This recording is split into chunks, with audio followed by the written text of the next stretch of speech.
আমি কোনো sexual harassment করি নাই মানে করি নাই। যদি করে থাকি এরকম কেউ প্রমাণ করতে পারে, সিসিটিভি ফুটেজে প্রমাণ হয় আমি গায়ে হাত দিছি বা মারতে গেছি, তাহলে আমি দিয়েছি শুটিং সেটে। একটা ডিরেক্টর আমাদেরকে টাকা পে করে, আমাদের আর্নিং হয়, এটাই আমার চাকরি, আর কিছুই করি না, এটা আমাদের চাকরি। এখন চাকরির ক্ষেত্রে সিনিয়র জুনিয়রকে বকা দেয়, সেটা কর্পোরেট জব হোক, শুটিং লাইফ হোক, ব্যবসা বাণিজ্য প্রতিষ্ঠান হোক, যে চাকরি হোক। এখন আমরা এখানে রিলস করতে বা টিকটক করতে শুটিংয়ে আসি না, এটা হচ্ছে ফার্স্ট পয়েন্ট। আমরা প্রতিদিন কাজ করি, বাসায় যাইতে 11টা-12টা বাজে, আমরা চাই যে যত দ্রুত শেষ করে বাসায় ফেরা যায়। এখন আমার কো আর্টিস্ট যে অভিনেত্রী মানে আমার নামে অভিযোগটা দিল, সে আর কি আমার সাথে আগেও কাজ করেছে, আগের লটে ভালোই পরিচয়, মানে হাই হ্যালো পর্যন্তই, না বাড়তি কথা আছে না কোনো ইয়েও আছে আর কি, কোনো ক্ল্যাশ আছে আমাদের। তো পরশুদিন থেকে ঘটনা শুরু হয় এই লটের। মানে আমাদের যে আনোয়ার ভাই আর্টিস্ট, ওই যে আজিমপুর পুরান ঢাকা, তো ভাইয়ার সাথে সে টিকটক করতেছিল আর কি, হতে পারে তাদের পুরো পরিচয় থাকতেই পারে, একটা সেটা আমার সাথে ভালো সম্পর্ক, আমার সাথে ভালো থাকতেই পারে, কিন্তু আর কি হোল টাইমই আর কি টিকটকের রিলসে ব্যস্ত ছিল, অ্যাক্টিংয়ে কোনো মনোযোগ ছিল না, মানে সিনের সময় ডায়লগ দিতে পারতেছে না আর কি। তার মনটা আর কি করে আছে যে কন্টেন্ট বানাবো, আমাদের একটু মানে ফেসবুকে দিতে ডলার আসে, আমারও আসে, সবাই আসে। এখন কথা হচ্ছে আমিও তো বানাই না, আমি তো আমার ইউটিউব চ্যানেল আমার নিজেরই আছে, ম্যাঙ্গোস করে, কোনোদিন তো আর মুসিবত আনলিমিটেড সেটা এসে তো আর আমার নিজের কন্টেন্ট আমি বানাই না। তো এই মানে ধরেন যখন সে ডায়লগ ভুল করা শুরু করলো অনেকবার, 3-4 বার, ও একবার বকা দিল, দেওয়া উচিত ছিল ডিরেক্টরের। আমি এই দিক থেকে দুঃখিত যে আমি গালি দিছি বা বকা দিয়েছি, আমি এটাও বলবো আমি কি বলছি। এখন আমি তাকে বললাম যে তুমি যে রিলস করতেই সেটা চিৎকার করে বলছি, রাগ করে, আমার রাগ লাগছে, কারণ আমিও তো এখানে কনসার্ন থেকে কাজ করতেছি, 10টা সিন করে বাসায় যাওয়ার অপেক্ষায় আছে। আমি বলছি যে কেন তুমি রিলসে তুমি আর মনোযোগ, তুমি কেন আমাদের সাথে শুটিং করতে পারতেছো না, ডিরেক্টর তো আমাদের টাকা দিয়ে নিয়ে আসছে, সেটা বলছি। এবং আমি এটা বলছি I don't want to C your face, I don't want to, আমি বলিনি আমি বলেছি I don't want to C your face, I don't want to, I want work. আমি কাজ করতে আসছি, আমার সাথে অ্যাক্টিং করে তুমি বাসায় যাবা, আমি আমার বাড়ি যাবো, আমরা কি এখানে 24 ঘন্টা থাকি না। এখন মেয়েটা একটা দেশ টিভিতে গিয়ে যে বললো যে আমি গাঁজা খাইছি, প্রতিটা সিনের পর গাঁজা খেয়ে সেটা এসে কাজ করছি, এবং আমি ছাদে গিয়ে গাঁজা খাচ্ছিলাম, এবং হচ্ছে আমি এবং বলছি যে আমার সাথে সরব রোজ দিতে পারতেছি না। ভাই অনেকগুলো মিথ্যা কথা এখানে আসলে আছে। আমি গাঁজা হোল্ডেতে খাই নাই, সবচেয়ে মজার ব্যাপার দলম চাপা সেটে প্রতিটা ফ্লোরে সিসিটিভি আছে, প্রতিটা রুমে। আমি মেয়েটার গায়ে হাত তুলি নেই, মারা তো অসম্ভব, এটা হতেই পারে না। 10 বছর ক্যারিয়ারে আমি কোনো মেয়ের গায়ে ভাই হাত তুলবো কেন? এরা তো আমার পাশে আমার আম্মা আছে, আমার বোন আছে, আমি নিজে রিসেন্টলি বিয়ে করেছি, আমার বউ আছে। ম্যারিড লাইফে এই ক্লেমটা একদমই বাজে কথা। সেক্সুয়াল হ্যারাসমেন্ট 40 জনের সামনে আপনি কারোর সাথে মানে এই টাইপের কথা বলতে পারেন না। আমার মনে হয় মেয়েটা যদি সেক্সুয়ালি হ্যারাসমেন্ট হয়ে থাকে, তাহলে টিকটক যে করতেছিল সেটা তার আনোয়ার ভাইয়ের সাথে করতেছে, মানে যদি আলাপ হয়ে থাকে কোনো রকম নিজেদের আলাপ। কিন্তু আমি না ছিলাম ছাদে, এবং যে রুমে আমার ব্যাগ রাখা ছিল মেকআপ রুমের বাইরে, যেখানে সেখানে সিসিটিভি আছে, না খেয়েছি গাঁজা ওইখানে।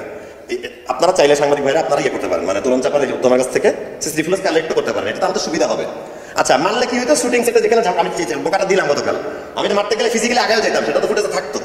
আমরা 10 হাত দূরে দাঁড়া গালি দিচ্ছি বা হাত দিয়ে আগুন দিয়ে যাচ্ছি, না বোকা দিচ্ছি, তাহলে মানলাম কখন? আচ্ছা সেক্সুয়াল হ্যারাসমেন্ট করলামই বা কখন? আমি অবশ্যই মেয়েটাকে সরি বলার জন্য আমি রেডি, মানে আমি বলতেছিলাম সকালে যা চা আর্টিস্ট সিকিউরিটিতে জানায়, যদি আমাদের একসাথে চা খেয়ে আমরা যদি মেয়েটার কথা বলা যায়, একটা মেয়েকে আমি যাই সিইও ফেস, এটা খারাপ বলছি। দেশ টিভি কি কম টাকা আর্ন হচ্ছে? 2 লক্ষ 3 লক্ষ ভিউজ হয়ে গেছে, ডলার আসবে, 1 মিলিয়ন হয়েও যাবে রাতে।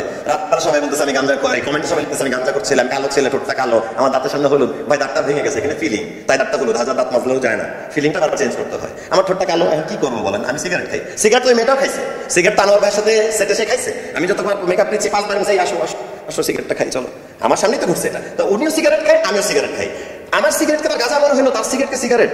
এবং সিসিটিভি ফুটেজ যেতে আমি আল্লাহ বাঁচাই দিয়েছে আমাকে সামহাও, যেখানে সিসিটিভি ফুটেজ আছে, আমি যদি গাঁজা খেয়ে থাকি, সিগারেটের গাঁজার কালারটা আলাদা, মানে একটা বুঝ। সো আমি এটার সাথে আমি আমার ম্যারিড লাইফটা খুব সুন্দর করে পার করছিলাম। মানুষ আসলে মিডিয়াতে আসলে অনেক রকমের পথ থাকে, এক পক্ষ এদিকে কাজ করে, এক ডিরেক্টর পায় না আমার, সেই ডিরেক্টর মোটামুটি আমার গালি দিচ্ছে। তো এইটা তো হ্যারাসমেন্ট একটা, আমাকে যারা ইনবক্সে না জেনে গালিটা দিচ্ছে, মানে তথ্যটা না জেনে, সেটাকে হ্যারাসমেন্ট না। আর আমি এটা থেকে বলেছি যে 2000 টাকার আর্টিস্ট আমিও ছিলাম, আমার ক্যারিয়ারে প্রথম 3 বছর, এই 10 বছরের বেতন ছিল 2000 টাকা। আমি ওই টাইমে জানতাম যে কিভাবে লিড রোলের থেকে শুরু করে সবার সাথে চলতে হয়। এখন কথা হচ্ছে যে আপনি নিজেও ধোয়া তুলসী পাতা না, আপনি নিজেও জানেন, আপনি এই ব্লেমটা দেওয়ার আগে আপনার ভাবা উচিত ছিল আপনি কি চান আসলে।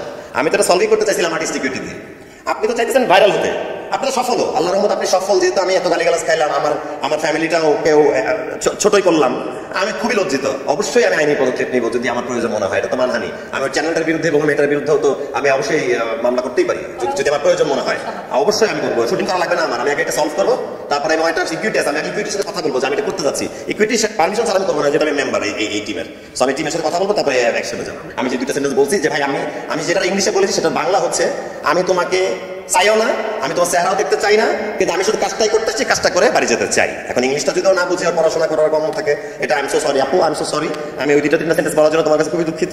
কিন্তু এই যে আমি আমার রিপ্লাইটা দিলাম, ফার্দার তুমি কি করতে চাও আমাকে জানাও। মানুষের ক্ষতি করে বড় হওয়া যায় না, এটা খুবই হতাশাজনক। ওর বোঝা উচিত ছোট মানুষ, আমি মাফ করে দিলাম আমার সাইড থেকে, আই এম সরি বললাম তো, কিন্তু তার সরি বলা উচিত যে সে যে আজকে এই মিথ্যা এলিগেশন দিয়ে যে আমার কাছে রিপ্লাই দিতে বাধ্য করলো, বা আমার পরিবারের বাসায় গিয়ে আমাকে বাসায় এটা নিয়ে কথা বলতে হবে। ও মেয়েটার কাউন্টার একটা বলার আমি কোনো ড্রাগস নেই না, আমি শুটিং সেটে সিগারেট খাইছি, খাই এখনো, ও খায়, এটাতে এমন কোনো অপরাধ নাই, খেতেই পারি সবাই সবার সাথে।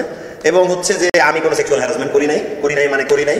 যদি করে থাকি এরকম প্রমাণ করতে পারি, সিসিটিভি ফুটেজে প্রমাণ হয় আমি গায়ে হাত দিছি বা মারতে গেছি, তাহলে আমি মিডিয়ায় ছেড়ে দেব।